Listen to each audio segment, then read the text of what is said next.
Doctor Anant Mohan, doctor हर्ष महाजन, doctor नवीन dang और साथ में समीर भाटी जी हमारे साथ इस समय जुड़े हुए हैं। चर्चा हम कर रहे हैं कोरोना के टेस्ट पर और किस तरीके से परिस्थितियां बेहतर हो सकती हैं। समीर भाटी जी, सीटी स्कैन के इस्तेमाल पर जो हम चर्चा कर रहे थे ब्रेक से पहले, सीटी स्कैन में क्या देखा जाता है?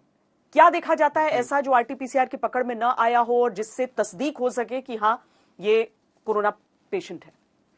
जी, सबसे पहले तो इसमें मैं बताना चाहूंगा, जैसे डॉक्टर डैंग ने भी कहा कि अभी कुछ दिनों से जो बात चल रही है कि आरटीपीसीआर के बारे में जिस तरह से हम बात कर रहे हैं कि फॉल्स नेगेटिव रिपोर्ट उसमें आ रही है, या फिर कई बार चल रहा है इस तरह से बातें कि नया वाला म्यूटेंट उसके अंदर डिटेक्ट नहीं हो रहा, जो कि बिल्कुल भी ठीक नहीं है। डॉक्टर डैंग ने भी जिसको क्लैरिफाई किया है बिल्कुल अच्छी तरीके से। सीटी स्कैन बेसिकली डिजीज की सीवियरिटी को देखने के लिए करते हैं, ना कि हम उसका डायग्नोस बनाने के लिए। क्योंकि अभी जिस तरह से डॉक्टर महाजन ने भी बताया कि टेस्ट को टाइम से लोग या तो बहुत ही जल्दी करा रहे हैं टेस्ट को, या फिर जब बहुत ज्यादा सीवियरिटी बढ़ जाती है तब टेस्ट कराते हैं। सीटी स्कैन या जो इसके इंफ्लामेटरी मार्कर्स है उसके साथ जो ब्लड के टेस्ट है, उनका काम होता है सीवियरिटी देखने के लिए। सीटी स्कैन के अंदर कुछ पैचेस का हमें पता लगता है कि निमोनाइटिस पेशेंट को है कि नहीं, जिसको 3 कैटेगरीज में डिवाइड किया जाता है, माइल्ड, मॉडरेट या सीवियर डिजीज में। पर अभी आप जिस तरह से आपने देखा होगा कि जैसे फॉल्स नेगेटिव वाली रिपोर्टों की बात करते हैं, तो नेक्स्ट डे आके सीटी स्कैन कराने के लिए जब पेशेंट रिक्वेस्ट करता है, उनको लगता है कि शायद सीटी स्कैन में मेरा कोविड का डायग्नोस हो जाए, पर कोविड के डायग्नोस के लिए नहीं करते, सीवियरिटी के लिए उसको इस्तेमाल किया जाता है। तो यानी कि अगर सीटी स्कैन में वो स्पॉट्स दिख रहे हैं तो इसका मतलब नहीं है कि आप कोविड पॉजिटिव हैं?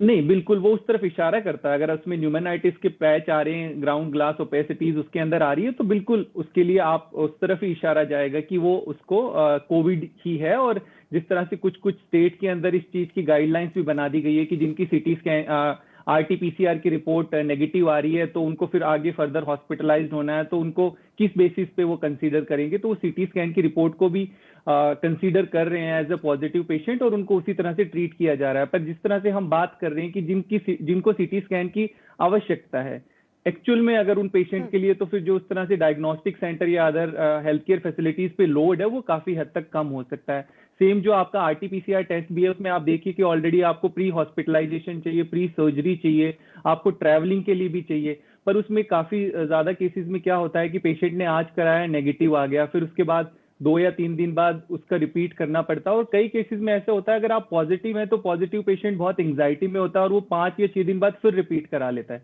तो फिर पॉजिटिव आएगा। तो इसके लिए सब कुछ गाइडलाइंस बनी हुई है टेस्ट की, वो हमें फॉलो करना जरूरी है। क्योंकि अगर इस तरह से अननेसेसरली पेशेंट बिना डॉक्टर से कंसल्ट करके टेस्ट कराएंगे, तो जो आपकी हेल्थ केयर फैसिलिटीज है उनके ऊपर काफी प्रेशर आएगा। अतिरिक्त प्रेशर आएगा। डॉक्टर महाजन, आप कुछ कहना चाह रहे हैं? मैं इसी बारे में थोड़ा और विस्तार से बताना चाहता हूँ, सीटी स्कैन के बारे में, जो कि हम बहुत कर रहे हैं। मैं दर्शकों को ये कहना चाहूंगा कि सीटी स्कैन इस्तेमाल नहीं करना है फॉर डायग्नोजिंग कोविड। वो ठीक है, बहुत थोड़ी ऐसे केस होंगे जहां आरटीपीसीआर नेगेटिव आया और सिम्टम चल रहे हैं, रिपोर्ट डिले हो रही है, आप सेकंड कराएंगे तो वो और आगे जाएगी, मरीज बेहाल है, ऐसे केस में सीटी स्कैन किया जा सकता है। और सीटी स्कैन में कोरोना के टिपिकल लक्षण दिखते हैं, जो लीजन्स दिखती हैं, जो खराबी दिखती है, वो काफी हद तक हम कह सकते हैं कि हाँ, ये क्लिनिकल पिक्चर में, ये पैंडेमिक सिचुएशन में, इवन इफ ये आरटीपीसीआर नेगेटिव है, पर हम कोरोना के साथ डील कर रहे हैं। पर जैसे डॉक्टर आनंद मोहन ने बहुत सही बताया कि सीटी स्कैन का मेन इस्तेमाल ऐसे केस में होना चाहिए जहां ऑक्सीजन सैचुरेशन डिप कर जाए, और डिप करने के अलावा साथ में उसके क्लिनिकल फाइंडिंग्स भी ऐसे हों, इन्फ्लेमेटरी मार्कर बड़े हों, उसमें सीटी करेंगे तो हमें पता चल जाता है लंग की इन्वॉल्वमेंट कितनी है। क्या ये 5% इन्वॉल्वमेंट है, 25% है, 50 है या 75 है, और उसके बेसिस पे ट्रीटमेंट डिसीजन लिए जा सकते हैं। पर ये डॉक्टरों के लिए है। और देख हम क्या रहे हैं कि आदमी आरटीपीसीआर कराता है, वो नेगेटिव आ गया तब भी पहुंच जाएगा सीटी के लिए, पॉजिटिव आ गया तब भी पहुंच जाएगा सीटी के लिए। और कई बार क्या होता है, जल्दी सीटी हो जाता है, सब कुछ क्लियर लगता है, तो हमें एक फॉल्स सेंस ऑफ सिक्योरिटी हो जाती है कि हमें तो अब लंग हमारे ठीक है, हमें कुछ होना नहीं, और आदमी एकदम अटेंशन देना बंद कर देता है। और इसमें क्या होता है, 7वें दिन, 8वें दिन, 9वें दिन जब बीमारी बढ़ती है तो तब ये लगता है कि मेरा सीटी तो नॉर्मल था, ये कैसे हो गया। सो ये एकदम गलत है। सीटी एक इंडिकेटेड इन्वेस्टिगेशन है और इसको तभी करना चाहिए जब इसका इंडिकेशन है।